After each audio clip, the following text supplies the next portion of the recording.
Welcome into the St. Louis Cardinals Daily Podcast. My name is Andrew Toysher, and I'm here to cover your Redbirds every single day.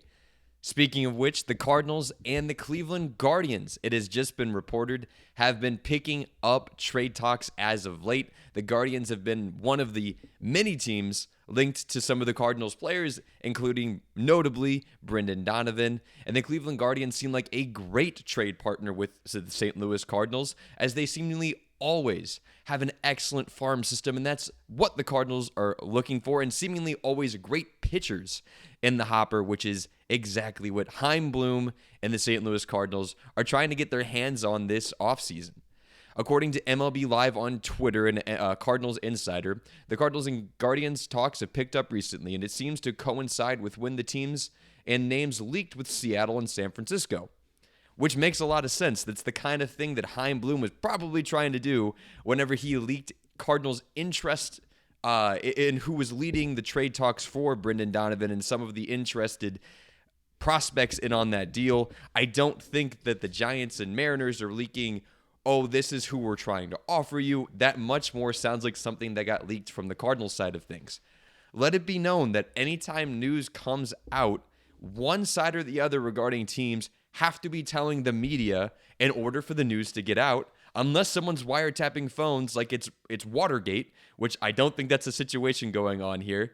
One side's always telling the media what's going on, and this really seems like news that the Cardinals would want to get out. And lo and behold, the Cleveland Guardians then, very much right after that, we hear that they're in trade talks, and we're growing news. So this sounds like Chaim Bloom is probably playing the media like a fiddle, something the Cardinals hardly ever did under Mozeliak. I really don't want to just sit here and pour it on Mozeliak. The Cardinals had a nice run under him. He really did a lot for the organization. But truly what the Cardinals never saw was something like this where Bloom is playing the media. We constantly heard, oh, the Cardinals desperately want this guy and desperately want that guy.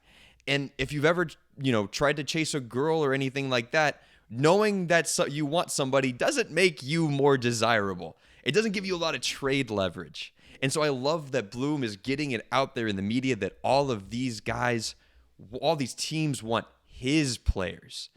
I want to keep seeing more of that. And the Guardians, like I've said, do make a lot of sense to trade with the Cardinals. And we don't even know if it's all just Donovan. That's it. What a Sports Illustrated article by a Cleveland Guardians writer came out and said, this isn't necessarily just about Donovan. It could be Nootbaar, Romero. They list either Nato or Wilson Contreras as well. I have to disagree with that. I don't think that those are guys that the Guardians are interested in, only because those guys have large price tags associated with them. Yes, the St. Louis Cardinals are going to pay down salary for those guys more than likely. Maybe not Willie because he's not getting paid as much, but certainly for Nato. And the Cleveland Guardians are guys who are always shifting off payroll and not trying to bring it on. I think Nootbaar feels so much like a Cleveland Guardian, a guy who swings a nice bat, nice on base percentage, great in the field. I really hope the Cardinals keep Nootbaar. I think he's a guy who could benefit from a little bit of positive regression and getting more playtime and getting healthier. But I think that'd make a lot of sense if that's the guy in the way. So this isn't just Donovan. This could be Nootbaar or Romero. They also mentioned at MLB Live on X that the Cardinals assistant GM Rob Cerfolio came from Cleveland, so he could have a wealth of knowledge on their players if talks go deep. We've seen this with the Mariners and the Red Sox. We've been pulling guys from the front office from. We constantly are in talks with them. It makes a lot of sense. We have guys on our staff from those ball clubs. So that's news. We love to see the Cardinals building more interest, gaining more value for moves to be made. More news coming out regarding the St. Louis Cardinals. This one felt a little unnecessary. Ketel Marte lists his no-trade clause, only 5 teams in all of baseball that Ketel Marte would not go play for. He lists them out according to Ken Rosenthal on the Fair Territory podcast.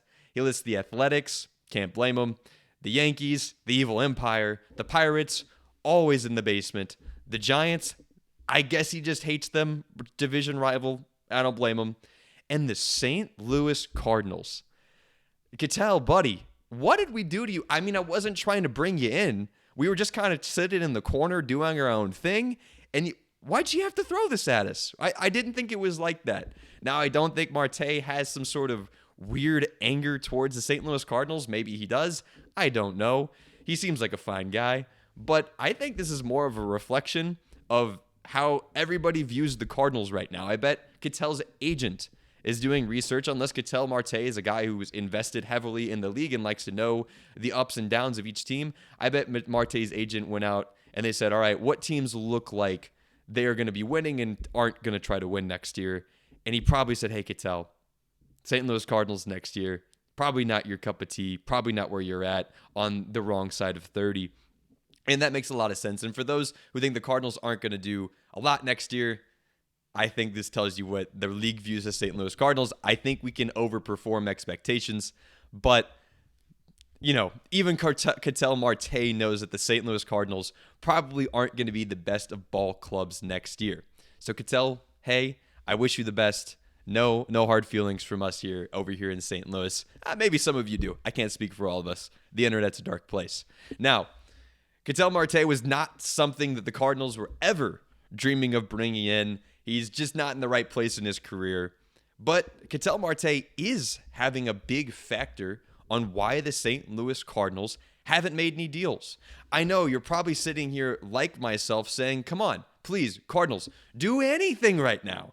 We keep talking about these trades. We keep talking about these rumors. I just did.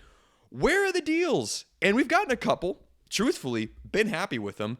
I'm used to the Cardinals of the last couple years where nothing happens. We just talk about hopes and dreams, and then we sign 40-year-old pitchers and say that that's our big move, and we wait for guys to come off injury lists, and that's how our team gets better.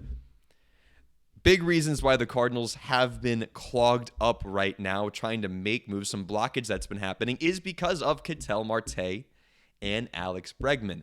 If you're not paying so much attention to the national news, Ketel Marte and Alex Bregman are two of the biggest players out there to get this offseason. Ketel Marte via trade and Alex Bregman as a free agent. Both guys are infielders. Both guys have a good bit of pop to their bat. Both guys are going to be hitting somewhere 3, 4, or 5 in your lineup. And the Cardinals have guys who play similar positions and potentially similar roles to those guys. And we're trying to offload them. And frankly, Wilson, Donovan, probably a tick below both Marte and Bregman. So it makes sense that the Cardinals haven't been able to make deals yet. Now, there's also guys like Kyle Tucker out there who are holding up the market. Eugenio Suarez is also another guy that is in the same level of ball player as Wilson Contreras and Brendan Donovan that's holding things up. Look at it more specifically. Going through and combing through some of the articles that talk about the news of the offseason, which is somehow very vibrant right now, even though not a ton is actually happening, but the media machine is putting out a lot. Type in Ketel Marte's name, and you're going to find a bunch of teams popping up that overlap with the Cardinals. The Seattle Mariners are one of the top teams in on the Marte lottery. In the Seattle Mariners, I've already talked about in previous podcasts, are the one of two teams directly linked to Brendan Donovan. Ketel Marte has a little bit more pop in his bat, but they're middle infielders who are going to hit in the heart of your order and do a lot for your ball club. It makes a lot of sense that the Mariners are trying to play both sides and trying to see what they can get a better deal out of. Now, luckily for the Cardinals, Brendan Donovan is a lot cheaper and younger than Ketel Marte, but it makes sense. Another team that's been most closely associated with Ketel Marte is the Boston Red Sox. We all know the Cardinals and the Red Sox are constantly trying to make deals. And so it makes a lot of sense that could be holding things up as well. The New York Mets have also been linked to Ketel Marte, especially with some key individuals leaving there. Now, I think the Jorge Polanco signing probably throws that off a little bit, but potentially a team. The Mets know they have to make up for what just happened to them with the Pete Alonso thing. And unless they're going to go get Tariq Skubal to try to grab another star, Ketel Marte is a big-time star that could really make amends with that.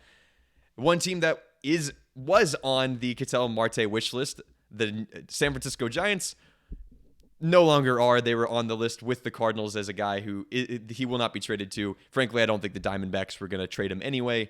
It makes sense why the Cardinals may be trying to get a deal done with the Giants, looking at that, and why they're kind of one of the front runners for him as well. It might be necessary to mention Bo Bichette's also another free agent middle infielder that teams are trying to sign right now. He's not probably in the same financial ballpark as what the Cardinals are trying to deal with. Teams who are trying to sign Bo Bichette are the teams that try to win with money. There's teams that try to win with trades and prospects and acquisitions that way, much like the St. Louis Cardinals. And then there's the teams that throw cash everywhere to try to get things done. Toronto Blue Jays, typically the New York Mets, the New York Yankees. Guys like that are throwing cash around. So I think Bo Bichette's just in his own category. I don't think he's actually any better. I think Ketel Marte is a better baseball player than Bo Bichette, and I don't think that's a hot take based on recent seasons. But Bo Bichette's kind of in a category of his own. That's why I don't bring him up here. Now, why isn't Wilson Contreras and Nolan Arenado getting as much movement done right now? Well, another guy I already mentioned, Alex Bregman, is a big reason why those guys might not be able to get moved. A veteran at the corner infield spots who's going to come in, have a little bit of thump in the bat, provide a nice glove on the corner infield, probably have to take some DH days from you. Alex Bregman is the belle of the ball, especially as a clubhouse guy. It's very similar to Nolan Arenado. If the Boston Red Sox are widely regarded as the front runner for Mr. Bregman's services because he was there last year. They desperately just need him back. A large part and because of his dugout presence. Cardinals fans, we know Nolan Arenado fills a similar void. I could see that being a logical repositioning. We also know that the Red Sox are interested in Wilson Contreras because of a similar reason. He's a great clubhouse guy. So those two guys have really been holding things up, Bregman, Marte, for the St. Louis Cardinals. The Mets have also been linked to Alex Bregman. These are teams that are the big teams, the teams that are always making moves, the teams that are contending right now. They're all looking at the same guys. The Cardinals just have the next tier down, and that's where we're waiting on a move. Or we could very well see one of these teams want to jump the gun, tired of negotiating for Alex Bregman or Ketel Marte, and just say, hey, Cardinals, that deal we had in plan, we had in play there, go ahead, roll that. And we could see our guys jump the gun. So it's not to say Donovan won't get traded and Contreras and Arenado won't get traded until we see exactly what happens with Marte and Bregman. But thinking through it logically, that's kind of what we got going on. Lastly, I just want to pop out there. Guys, this page is going to keep coming to you daily. I want this to be a community of Cardinals fans coming together to talk ball every single day. And I want it to be an exchange. So please let me know down in the comments, guys. You guys have already been saying nice things, already been throwing out great ideas. Let me know what you guys want to hear about this long offseason we got. Heck, we'll flip the new year. It won't feel as long pretty quick. Let me know what you guys want to hear more about, discuss, hear my thoughts on, and I want to hear your guys' thoughts as well, because we are the best fans in baseball, and I'm here to cover the Redbirds every single day on St. Louis Cardinals Daily. My name is Andrew Teuscher. Thank you guys for tuning in.